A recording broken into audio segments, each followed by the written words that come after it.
Namo Buddhaya, Namaste.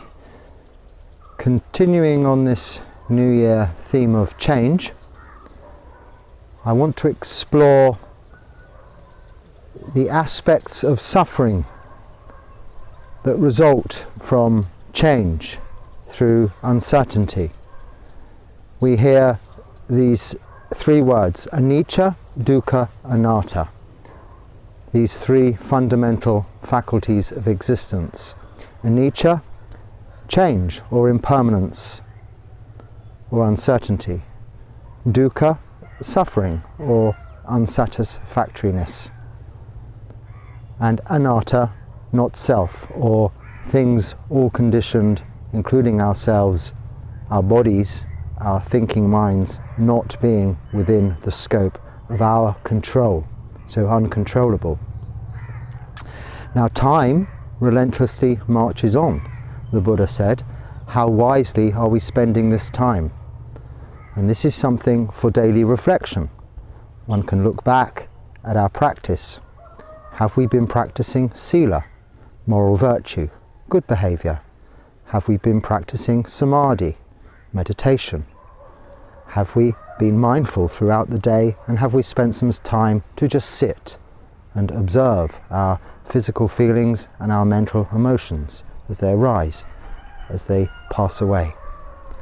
And have we spent time developing panya? Panya meaning wisdom, not of the intellectual kind, but of the understanding kind. The very understanding of those three fundamental faculties of existence, anicca, dukkha, anatta. So how is dukkha, how is unsatisfactoriness, how is suffering so closely connected to anicca, change? Well, we are human beings. We like security. So any uncertainty about the security of our environment, our circumstances, whether it's very local, in the place where we live, or the city, the town, the country, or even these days people have concerns over the planet. Quite rightly so. But also one must understand that things continue to change. This is nothing unusual. Now, the reason we have suffering resulting from change is just one thing. It is expectation. We have expectation of the future based on our experience and our memories of the past. Of course, if you've had a very terrible and uncertain, insecure past, one's expectations of the future will be that. And if then suddenly your circumstances change for the better, there won't be at that point so much suffering. In fact, perhaps the opposite, seemingly so, until of course those circumstances change. But if we have had a very comfortable, secure past, and suddenly our circumstances are changed, outside of our control, anatta, then we will suffer, because we had expectations for that comfort, that security to continue. But what can we do to lessen that effect of suffering through expectations of what is impossible, expectations of nothing changing, everything being permanent, when we fully know, we have developed panya wisdom to understand that all conditioned things are impermanent, including this entire planet and eventually this universe. Once this universe was not here, and one day it will not be here again. This planet has gone through many, many transitions over millions, billions of years. And we are just a very small aspect of those transitions. In the very last few seconds of that overall 24-hour clock that's so often talked about in the development of this planet. What is there to be in the future? We cannot know this. This comes under those questions that should not really be given too much time to, other than what we can do immediately in our own daily activities to help with a growing population on a planet with only so many resources, this can very much be helped just with the practice of generosity, compassion, even metta, loving kindness for our fellow beings. If everyone shared the resources on this planet, I'm sure there would be plenty to go around for a long time to come. But in the meantime, for our own personal development, and one must start with ourselves. By starting with ourselves, it is not a selfish thing. It is giving and showing an example to the rest of the world and other beings, that one can live simply and still be happy. One can share, one can have compassion and still enjoy and be happy, a very comfortable lifestyle. So we still need goals, aspirations. Now these can be altruistic through our works of service or charitable organizations we may contribute to or take part in their activities. Or one can be kind to oneself and practice an intensive form of practice, meditation, to really develop these Brahma Viharas of metta, compassion, metta, loving kindness, karuna, compassion, mudita, empathetic or sympathetic joy, and equanimity. Equanimity being equally felt inside as it is externally observed by others in you. If you're a peaceful person, even walking around in a busy, not so peaceful place, you'll be noticed by your absence of presence.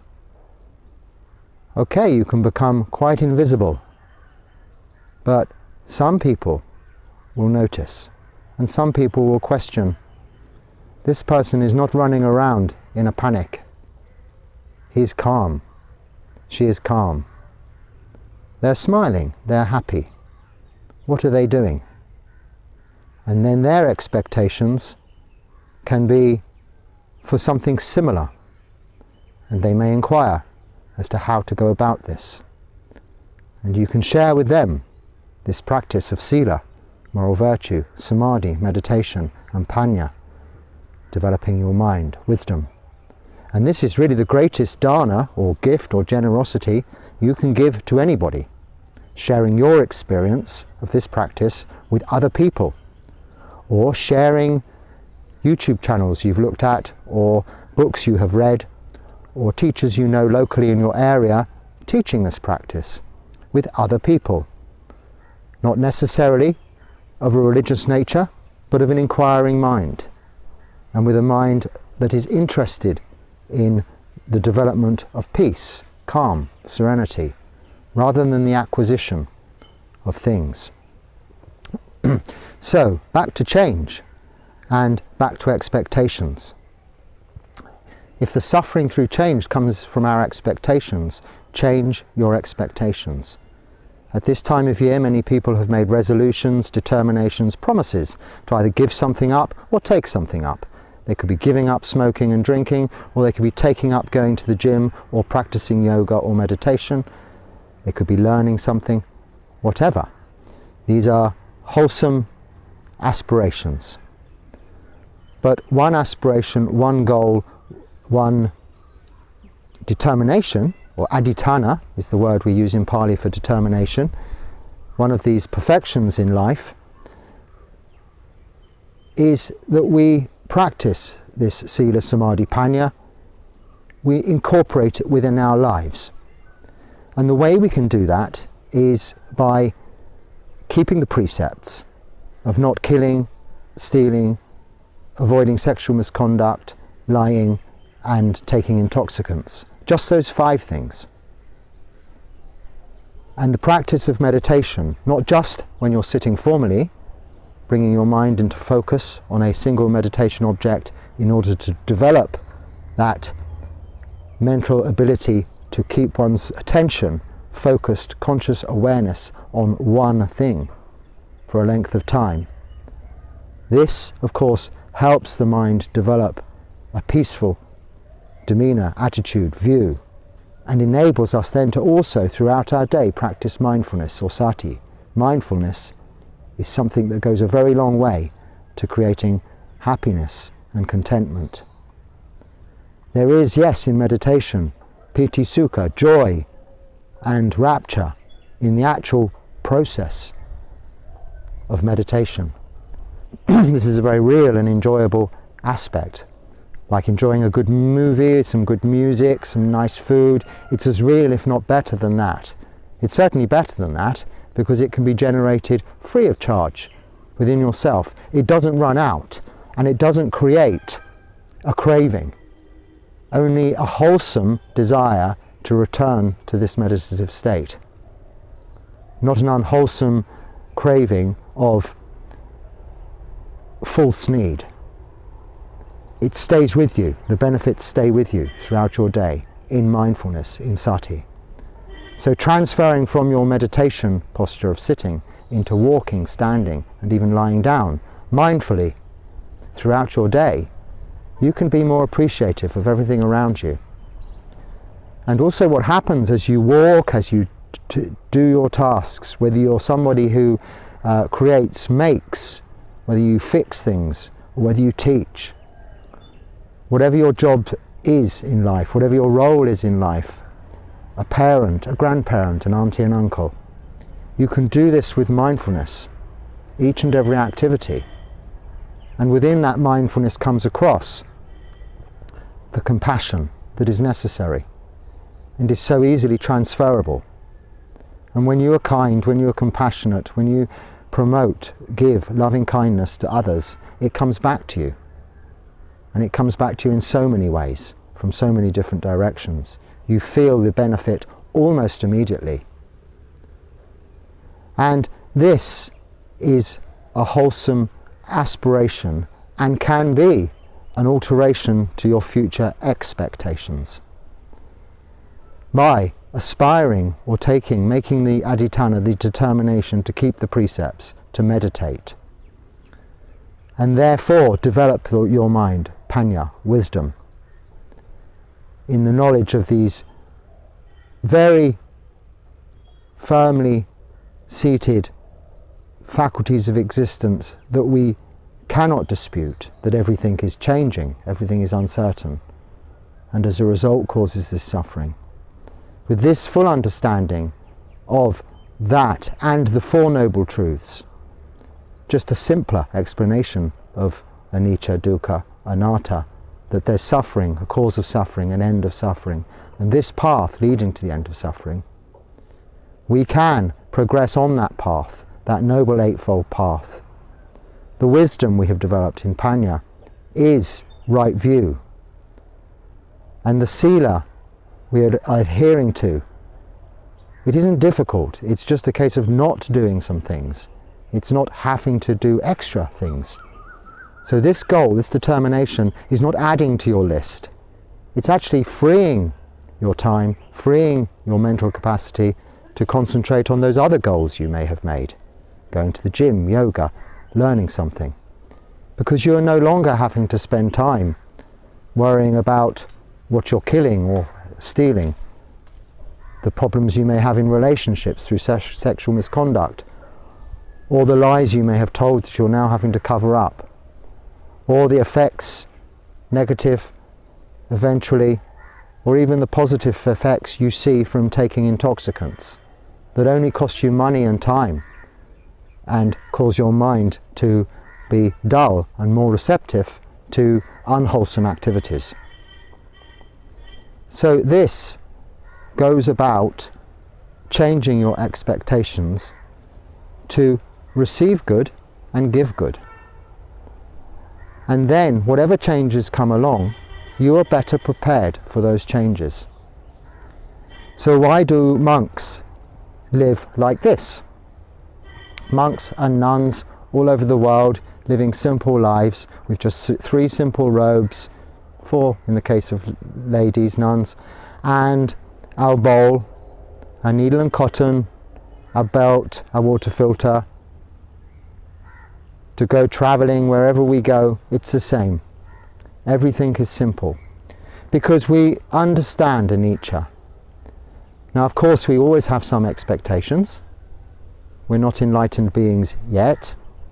But those expectations are a little more shallow. When they don't come to fruition, it's, oh well, that's not how I expected it to be. Let's enjoy what we have. And if what we have is usually very little, like the person whose previous existence was not so good and then changes, then generally our expectations are a little bit below what actually happens. But what actually happens in this wholesome life of sila and samadhi and panya, amongst other people of a similar nature, is always your expectations are so well overmet by the sheer beauty and compassion that is there in many people around. And if you are keeping sila and giving that gift of harmlessness to all beings around you, then you are also promoting this feeling of well-being in those beings surrounding you. And in turn, it comes back. So, change, yes, it causes suffering. Expectations are the reason that change causes suffering. I'm not saying don't have expectations, but slightly adjust your expectations towards wholesomeness rather than unwholesomeness. So if your expectations for the year ahead are, if I give up smoking and if I take up yoga, I will be a fit person and get a good new relationship, get a promotion at work, or pass my exams, then I would suggest, yes, those things may go towards helping that, but don't make that your goal. Don't make that your expectations. Make your goal and your expectations to arrive at a place of contentment. A place of contentment through what you have achieved. If you've given up smoking or taken up yoga or learned something, or if simply your goal was to keep the precepts, practice some meditation, an hour a day, half an hour a day, 15 minutes a day, then take comfort, take refuge in what you have done. And this is where so many people come to the Buddha, the teacher, and the Dharma, the teachings of the Buddha, and the Sangha, whom are there to help practice what the Buddha taught and show to others how this can help you. This is why so many people take refuge in that, the triple gem, T-sadhana and Panchasila, the 5 precepts. This is their refuge, this is their consistency, this is their certainty, if you like, and this can be their expectation. It's an expectation that is realistic. The teachings of the Buddha are there in this day and age, and more available than ever before with modern technology. And the Sangha is strong and getting stronger in many countries. So even if you're not near a monastery and you don't have access to monks, the likelihood is that you're in a place whereby you have technology of some kind and can go online. But we still have libraries, we still have books, we still have bookshops. And there is always access to the Dharma. The Dharma, in the book sense, is freely available throughout the world. The Sangha do not charge for monastic books, for Dharma books on the teachings of the Buddha. There are some exceptions to this, but generally there's much literature you can come by free of charge and read and understand these simple teachings of the Buddha. And if it is of interest, you can take that to much higher and more intellectual levels. But this practice is a practice of slightly adjusting our expectations in order to reduce and eventually eliminate suffering in this lifetime. So I wish you all the very best with that practice. Adjust your expectations just slightly.